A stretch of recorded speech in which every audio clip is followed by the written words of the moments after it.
മുടിയഴിച്ചിട്ട് ആർത്ത് വിളിച്ച് കൂവുകയും ചിലപ്പോൾ മുത്തുമണി കിലുങ്ങുന്നത് പോലെ പൊട്ടിച്ചിരിക്കുകയും ചെയ്യുന്ന മണിയൻകൊട്ട് സാവിത്രിയുടെ ഉച്ചഭാഷി. എന്താ അത്? ബാവൂര് മഹാറാണയുടെ ശില്പശാസ്ത്രത്തിൽ ഇതിന് പഞ്ചയന്ത്രം എന്ന് പറയും. പഞ്ചഭൂതങ്ങളെ പ്രീതിക്ക് വേണ്ടി ഭവനങ്ങളിൽ സ്ഥാപിക്കേണ്ട യന്ത്രം.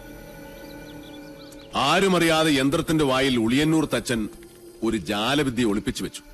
ഒരു പുല്ലാങ്കുഴൽ. രാപ്പകൽ പാലക്കാടൻ കാറ്റ് ഇരമ്പ് വീശും ചെമ്പ്രഭൂമിയിൽ. അപ്പോൾ കുഴൽ കൂകി വിളിച്ചുകൊണ്ടേയിരിക്കും. അതാണ് യക്ഷിഗർജനമായി ഇക്കണ്ട കാലം അത്രയും നെല്ലൂർ മനയിൽ മുഴങ്ങിക്കേട്ടത്. ആ വിദ്യ ഉളിയന്നൂർ കൗടില്യത്തിന്റെ മറ്റൊരു സ്മാരകം. ഉളിയെറിഞ്ഞ് ഞാൻ അരിഞ്ഞു വീഴ്ത്തിയത് സാവിത്രിയുടെ നാവല്ല, തച്ചുശാസ്ത്രത്തിലെ ഒരു അമരധ്വജന്റെ മഹാസിദ്ധിയെയാണ്. തമ്പുരാൻകുട്ടി തന്നെ പറയും. കോടതിയിൽ സബ്മിറ്റ് ചെയ്യേണ്ട കേസ് ഡയറിയിൽ കൊല ചെയ്തത് മണിയൻകോട്ട് പ്രേതമാണെന്ന് എങ്ങനെ എഴുതി വെക്കും? ഞാൻ ആര് വിശ്വസിക്കും? ഈ പൊട്ടക്കുളത്തിൽ മുങ്ങിച്ചെത്തവന്റെ ശവം ചെമ്പറപ്പുഴയിൽ എങ്ങനെയാ പൊങ്ങുക? അസംബന്ധം. അസംഭവ്യമായി ഈ ഭൂമിയിൽ ഒന്നുമില്ല. നെല്ലൂർ മഠം പണിതത് വടക്കൻ തച്ചുശാസ്ത്രത്തിന്റെ കർമാധികാരിയായ ഉളിയന്നൂർ തച്ചനാണ്.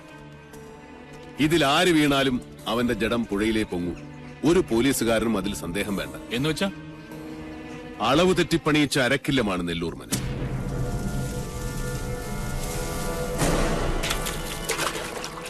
ഇത് കുളമല്ല, കിണറാണ്.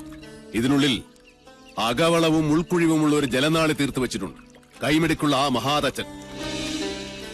ആ സൂത്രപ്പണി അറിയാതെ ഇവിടെ കാൽ വയ്ക്കുന്നവൻ ആരായാലും ശരി, പതിക്കുന്നത് പടികുഴിയിലേക്കാവും. അന്ന് ഗിരീശൻ ചവിട്ടി വീഴ്ത്തിയപ്പോ ഞാൻ നേരിൽ കണ്ടതാണ് കുളത്തിന്റെ അടിത്തട്ടിലെ വിസ്മയലോകം. കണ്ടാൽ കുളം, ഉള്ളിൽ 140 കോൽ ആഴമുള്ള കിണർ, കുളത്തിന്റെ അടിത്തട്ടിൽ നിന്ന് തുടങ്ങുന്ന ഒരു ജലപാതം, ഏകദേശം 200 മീറ്റർ നീളമുള്ള ഒരു ടണൽ. നെല്ലൂർക്കാരനവരും എന്റെ അച്ഛനും കുഞ്ഞുണ്ണിയും ഈ ടണലിൽ കിടന്നാണ് ശ്വാസം മുട്ടി മരിച്ചത്. കിണറിനുള്ളിലെ വായുമർദ്ദം കാരണം വീഴുന്നവൻ നിലകിട്ടാത്ത ആഴത്തിലേക്ക് ആണ്ടുപോകും. കൊണ്ടുപോകുന്നത് നീർമർദ്ദയും സാവിത്രിയുമൊന്നുമല്ല, സാക്ഷാൽ ഭൂഗുരുത്വം. അരനാഴിക നീളമുള്ള നാളിയുടെ അങ്ങേയറ്റം കെട്ടിയിരിക്കുന്നത് ചെമ്പ്രപ്പുഴയുടെ നെഞ്ചിലും. കുളത്തിൽ വീണവന്റെ ശവം ഏറ്റത്തിൽ ഒഴുകി പിന്നെ പൊങ്ങുന്നത് പുഴയിലായിരിക്കും.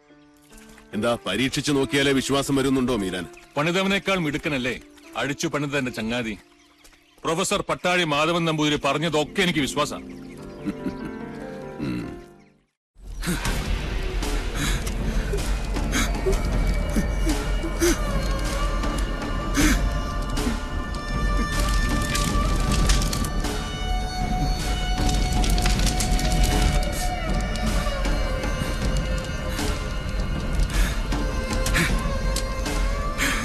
സൂരി, അവിടെ നിക്ക.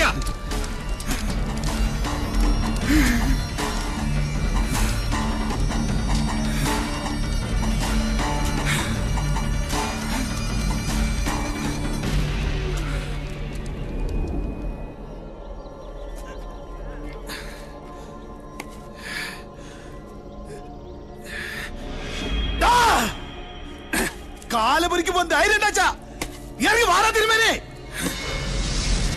കുട്ടാ,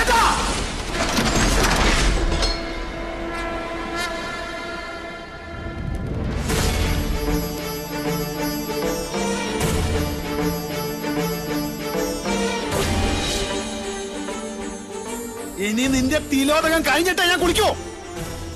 തിരിച്ചു പോവില്ല ചെമ്പരെന്ന് നീയും നിന്റെ സേവകരും. ജീവനോടെ ചുടുവല്ലാത്ത നീ.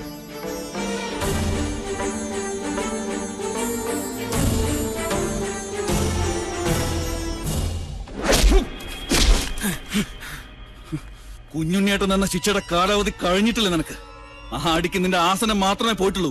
ഗുരുവിന്റെ അടിക്ക് നിന്റെ തല തെറിക്കും. ചാവരോടാ നിനക്ക്. അനന്താ വിട്, ഈ തിരുവങ്ങനെ ഞാൻ പറഞ്ഞു വിട്ടോളാം. ഈ മുറ്റത്ത് നിന്റെ ഒച്ച ഇനി പൊങ്ങരുത്. ഇറങ്ങി പൊക്കോണ ഈ നിമിഷം. പട്ടാഴി തിരുമേനിയുടെ മുമ്പില് പിച്ച വെച്ച് നടക്കുന്ന മകനെ അയച്ച മൂപ്പിലാനുണ്ടല്ലോ നിന്റെ അച്ഛൻ, അയാളെയാണ് എനിക്ക് കാണേണ്ടത്. ഉപദേശിച്ച് പദം വരത്തേണ്ട പ്രായം കഴിഞ്ഞുപോയി മൂർഖന്. താൻ എന്റെ അച്ഛനിട്ട് എന്നെ കുത്തിയല്ലേ? ഇക്കണ്ട കാലം എന്റെ അച്ഛൻ തലയിൽ കയറ്റി വെച്ച് കൊണ്ട് നടന്നിരുന്നത് മനസ്സിലായില്ലേ? പട്ടാളി തമ്പുരാന്റെ ഗുലാനെ തന്നെയാ. സൽക്കാരത്തിന് വിളിച്ചപ്പോഴൊക്കെ ഞാൻ ഓടി വന്നത് മേലടുക്കളയിലെ രുചി നുണയാനല്ല, മണിയൻകോട്ട ആയുധപ്പുരയുടെ ശേഷി അളക്കാനാ. അതും പട്ടാഴി എന്ന് പറഞ്ഞിട്ടാ. അതാ കഥയുടെ ഗുളിക ചുരുക്കം. അതല്ല, തന്തയും മക്കളും പൊരുതാൻ നിന്നാൽ അന്യം നിന്നുപോവും മണിയൻകോട്ട് ഗോത്രം. കളി മാധവനോടാ.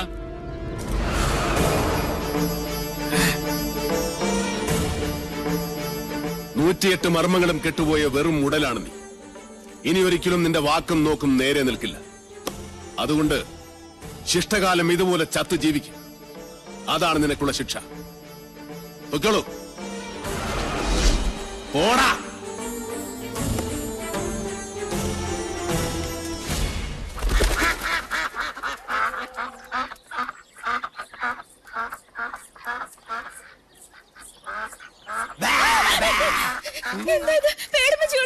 പേടിക്കാൻ തന്നെയാണ് പേടിപ്പിച്ചത്. ഇയാള് ബലിച്ചോറോ പടച്ചോറോ എന്ത് വേണോ ആയിക്കോ, പക്ഷെ എന്റെ ചോറിൽ പാറ്റയിടരുത്. എന്താ പറയണെന്ന് എനിക്ക് മനസ്സിലാവണില്ല. പുലിവേട്ടക്കാരൻ ആടിനെ വളർത്തുന്നത് പാല് കുടിക്കാനാ? അല്ലല്ല, പുലിയെ പിടിക്കാനാ. ഇയാളെ കാട്ടി യക്ഷി ക്ഷണിച്ചാൽ യക്ഷി വരും. ഇയാളെ തിന്നാലെന്ന് യക്ഷിയുടെ വിശപ്പ് മാറില്ല. അടുത്തൂരുള്ള ഞാനായിരിക്കും. എന്താ എന്താ അവിടെ? ഓരോരോ മന്ത്രങ്ങൾ പറഞ്ഞു പഠിപ്പിക്കായിരുന്നു ഞാൻ. ഒന്നുകിൽ പറഞ്ഞത് മനസ്സിലാക്കുക, അല്ലെങ്കിൽ മനസ്സിലാക്കിയത് പറയുക. പോ, കുട്ടിയെ വെറുതെ പേടിപ്പിക്കാതെ. കുട്ടിയെ പേടിപ്പിച്ചല്ലേ ഉള്ളൂ, അല്ലാതെ പീഡിപ്പിച്ചൊന്നുമില്ലല്ലോ. എന്താ ഭയമുണ്ടോ? എനിക്കൊരു ഭയമില്ല. ഭയം വേണം. ഇതുപോലൊരു തൃക്കാർത്തിക രാത്രിയിലാണ് നെല്ലൂർക്കാരനവർ കൊല്ലപ്പെട്ടത്. വർഷങ്ങൾക്ക് മുമ്പ് നിന്റെ അച്ഛൻ ഹരിനാരായണൻ മരിച്ചതും ഇതേ ദിവസ. ഇനി നിന്റെ ഊഴ വാങ്ങിക്കോളൂ. നിന്റെ കയ്യിലും തെളിയട്ടെ ഇവിടെ മുഴുവൻ ലക്ഷം ദീപങ്ങൾ.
തുളസി, കുട്ടിയേട്ടൻ എവിടെ? അത്താഴ പൂജ കൂടി കഴിഞ്ഞേ വരും. ജപിക്കാനിരിക്കുമ്പോ ഈ ഭസ്മം തൊടാൻ പറഞ്ഞയച്ചിട്ടുണ്ട്. ഞങ്ങൾ പോയിട്ട് വരാം. ശരി.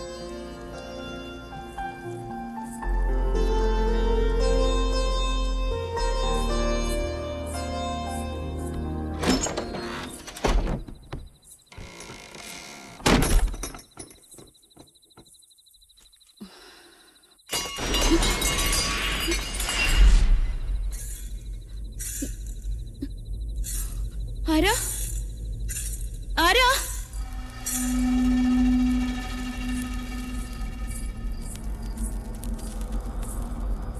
ആരാ?